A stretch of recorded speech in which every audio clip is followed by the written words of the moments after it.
김대현의 뉴스 브리핑 시작하겠습니다.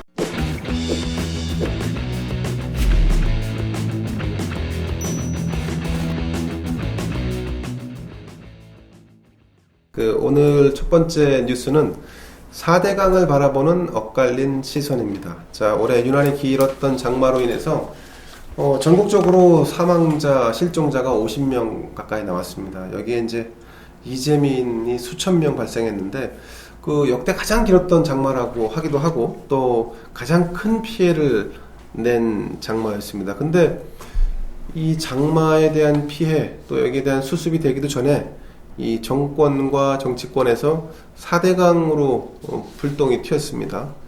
자, 문재인 대통령이 4대강 보호가 이번 수해에 영향을 줬는지를 조사하라 이렇게 지시를 했어요. 근데 이게 좀 생뚱맞지 않습니까? 강프로님 보시기엔 좀 어떻습니까? 어쨌든 이번 수해가 전문가들 얘기가 이번 수해는 인재다라는 게 이 평가 아니겠어요? 그렇기 때문에 어쨌든 무엇이 잘못됐고 어디서부터 잘못됐는지에 대한 분명한 잘못은 따져봐야 될 것 같아요. 아니 근데 이제 제가 느끼기에는 문재인 대통령이 무슨 수로 전문가라든가 무슨 아니면 설계 전문가라든가 엔지니어가 아니잖아요. 근데 이게 사람 좀 많이 죽고 이 점이 많이 생겼다고 하니까 갑자기 느닷없이 4대강 보호가 문제가 아니냐라고 이렇게 얘기하는 거는 이것도 누가 써준 거 읽은 거 아닌가 싶은 생각이 들어요. 정략적인 발언이죠. 네, 그렇죠. 정략적인 발언. 왜냐하면 제가 그래서 한번 일부러 찾아봤어요. 이게 자연재해 피해가 서울대 이중구 교수님도 4대강 때문에 그렇다고 막 이제 정진석 의원 이제 얘기에 대한 반박을 하셔가지고 제가 한번 찾아봤어요. 이게 도대체 뭘 찾아보신 건가요? 이게 행안부에서 나오는 자연재해 데이터예요. 이게 기본적으로. 근데 예를 들어서 이재민 같은 경우 올해 이제 벌써 이제 7,500명 돼요. 근데 4대강은 2008년도에 시작해서 2013년도에 끝나요. 2008년 13. 되게 그러면 이게 4대강 이후에 그러면 이재민이 훨씬 많이 발생해야 되잖아요. 4대강 사업 때문에 계속 호우가 오면. 그렇죠. 피해가. 그렇죠. 왜냐면 계속 똑같았을 거니까. 근데 그렇지 않아요. 그럼 4대강 때문에 오히려 이재민 비 피해가 줄었다는 얘기네요. 그러니까 그거를 이걸로 단정져서 얘기할 수는 없는 거란 말이에요. 왜냐하면 예를 들어서 2009년도에는 이재민이 11,000명이야. 12,000명이에요. 11,900명이니까.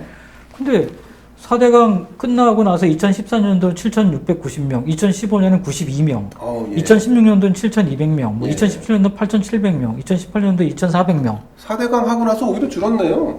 왜냐면 2010년도에는 7만 6천 명이 이재민이, 2011년도는 7만 명이고, 2012년도엔 18,000명이고, 뭐 이래요.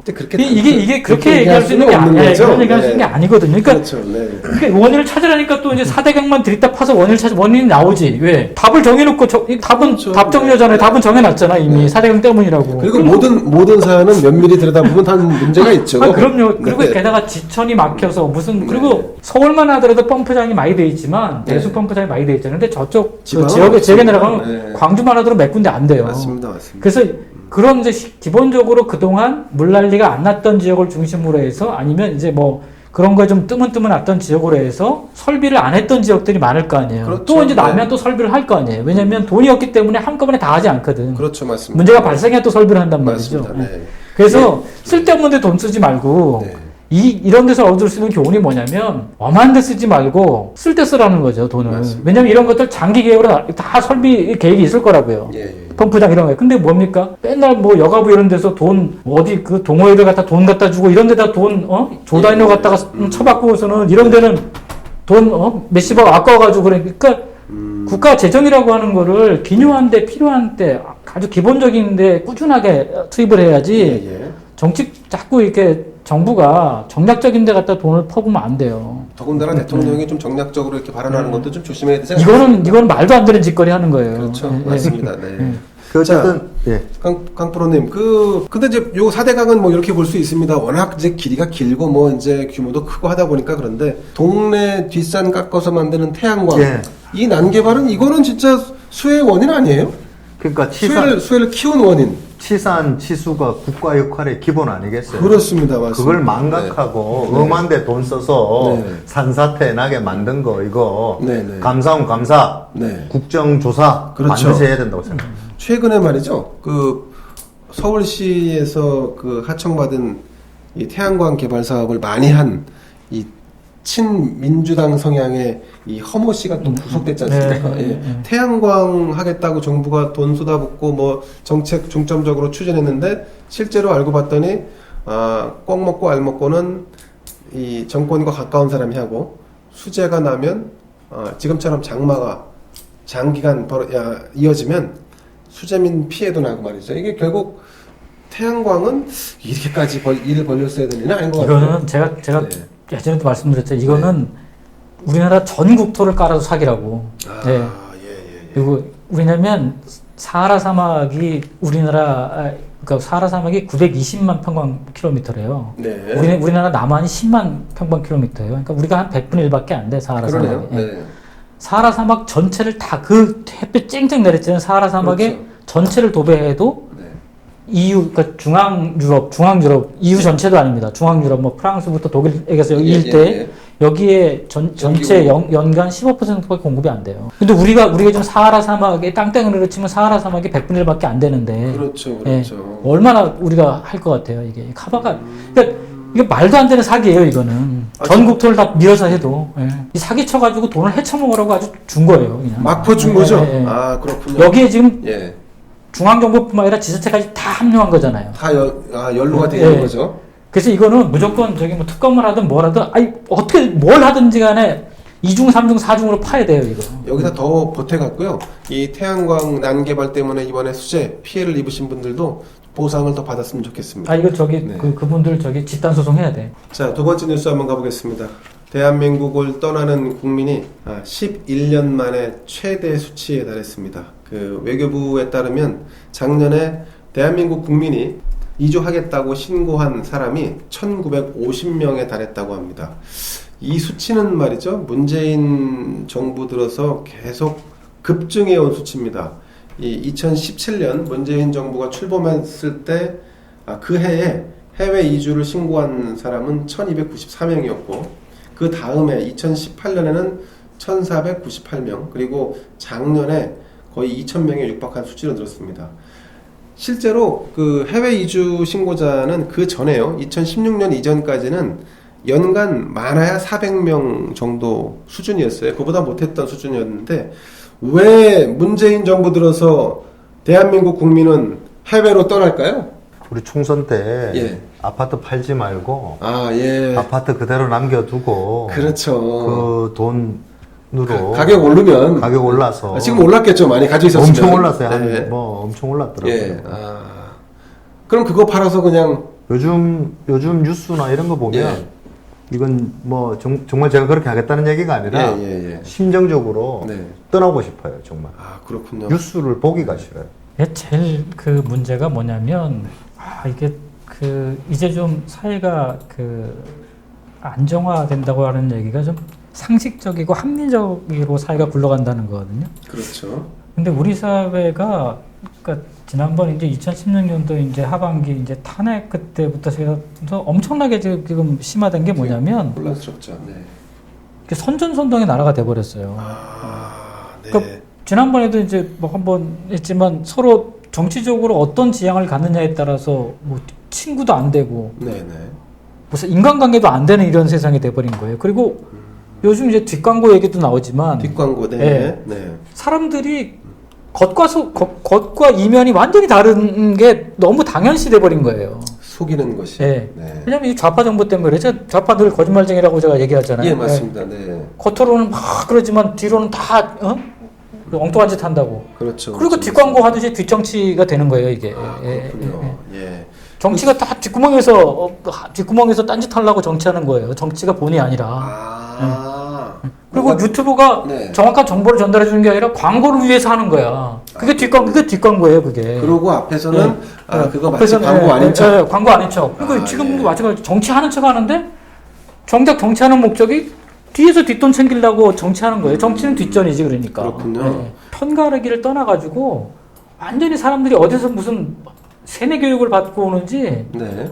말만 하면 그냥 한쪽 얘기를 일방적으로 쫙 그냥 내지르는 거예요. 맞습니다. 예. 예. 그리고 또 다음날 자기가 딴소리 하는데 이 소리하고 정반대야 또. 아. 예. 그런데도 본인은 아무런 죄책감이 없어요.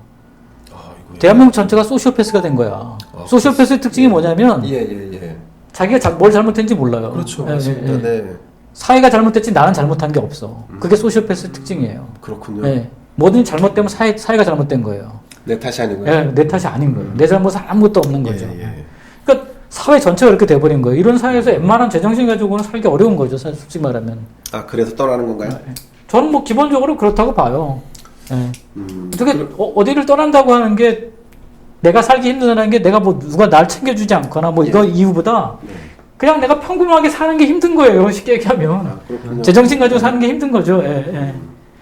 그럼 뭐 떠나야지 어떻게. 자, 여기에 지금 오늘 단독 뉴스 하나 떴는데 요거 좀 설명드리고 갈까요? 그 노영민 여기 반포 노영민 비서실장이 소유했던 반포 아파트 지난번에 이제 팔았다고 했었는데 그 20평형대 아파트였어요. 야, 그런데 역대 최고가에 매각이 됐네요. 11억 3천만 원에 거래가 성사가 됐답니다. 아, 예. 축하합니다. 예, 뭐 참 축하드립니다. 이 저 노영민 실장은 직도 유지하고 아파트로 돈도 버셨네요. 예, 참 이런 것 때문에 사실은 상대적 박탈감이랄까 또 이런 거로 인해서 이 국민들이 대한민국을 떠나려고 하는지도 모르겠습니다. 자, 세 번째 뉴스 가겠습니다. 미래통합당에서 국회의원 사연임을 금지하는 정강 정책 그 변화를 좀 꾀하고 있습니다. 조만간에 이제 발표한다고 하는데 이게 이제 자세히 들여다보면 이제 약간 좀 이견이 있을 수 있습니다. 동일 지역구에 한해서 사연임을 금지한다는 거고, 자 그렇다면 다른 지역에서는 가능하다는 얘기겠죠. 그리고 연임을 금지한다는 겁니다. 한 번 쉬었다 하면 연임이 아니죠. 그리고 뭐 단체장을 하든 다른 장을 하고 나서 다시 금배지를 다는 건 가능하다는 얘기입니다. 굳이 이런 거를 뭐 당원 당규 이걸 바꿔야 되나요? 그러니까 지금 민주당에서 할 거면은 그냥 세 번만 합시다 딱 하면 되는 거 아니에요? 공직선거법 개정안을 낸다는 거 아니에요? 예. 민주당에서? 예. 그러면 사실 저걸 정강정책에 넣는 것 자체가 웃긴 게 되죠. 그렇죠. 예. 법으로 정해지는 거니까. 예, 법으로 사실은 저건 입법을 하라는 거지 정강정책에 넣으라는 거는 아니었어요. 원래부터 저게 뭐 입법을 해서 국회의원을 이제 3선까지만 하고, 그렇죠. 그래서 국회의원뿐만 아니라 이제 광역 기초단체장들을 했기 때문에 기초의원이나 광역의원까지도 다 묶어서 그러려면 국회의원이 솔선수범해야 되니까 그렇죠, 묶어서 대한민국에서 선출직은 대통령을 제외하고는 3선으로 묶자. 사실 이제 브로드하게 얘기하면 이제 근본적으로 그런 원칙을 하나 정하자 이제 그런 취지인 거죠. 그렇죠. 네, 그래서 이제 좀 더 이제 교체라든가 뭐 이런 것들을 좀 활발하게 자연스럽게 하고 그리고 이제 뭐 그 대표성이라는 것들을 좀 더 이제 무게 중심을 두고 그렇게 해서 좀 하자는 취지니까 저게 만약에 여당에서 저걸 입법으로 이제 하겠다 그러면 여기서 정강정책에 넣는 게 의미가 없죠. 사실. 자, 강프로 그러면 지금 김종인 비대위에서 무슨 정강정책을 바꾸겠노라 해서 한 일이 고작 이건데 한 일이 고작 이 뭐 국회의원 사연임 금지 뭐 이거 하나만한 거 하라고 해서 무슨 비대위 산하에 뭐 무슨 정책이 두고 무슨 뭐 특이 두고 하는 겁니까? 그러니까 지난번에 우리 이거 방송 한번 했던 걸로 기억을 하는데 그 지방 정부에서 우리 뭐 구청장이나 시장이나 세 번 이제 3년은 못하게 3년만 하게끔 돼 있잖아요. 그 이유가 지방 정부라는 그 특색이 있어요. 인사권도 가지고 재정도 가지고 그렇죠. 무소불위의 권력을 가지기 때문에 너무 오랫동안 쥐고 있으면 이게 부패하고 이렇기 때문에 이제 그거를 일종의 이제 돌파구로 그걸 이제 그렇게 만들어놨던 건데 국회의원은 조금 다른 것 같아요. 국회의원의 역할이라는 건 견제하고 감사하고 뭐 이런 역할이잖아요. 이게 뭐 자기가 뭐 이 재정을 뭐 예산을 뭐 엄청 쓰고 이런 게 아니잖아요. 그래서 저는 연임만 이제 국민들은 좋아할 것 같아요. 세 분만 하게 하면. 왜냐하면 정치인들 보기 싫으니까. 그런데 실질적으로 이 헌법 우리 국회의원들은 헌법주의잖아요. 이게 흔히 말하는 지방 정부나 이런 거하고 다른 개념이거든요. 개개인이 다 헌법기관이죠. 이게 뭔가 좀 자유를 침해하는 것 같아요. 저는 하여튼 그런 느낌이 들어요. 네. 이 법 자체가. 피선거권을 예. 침해한다. 왜냐하면 그 4번 하고 싶은 욕구도 있고 5번 하고 싶은 욕구도 있는 건데. 그래서 저는 그거는 일단 그거에 대한 거는 반대예요. 우리가 지난 3차례 추경을 통해서 정부가 새롭게 만든 돈이 59조 원이었습니다.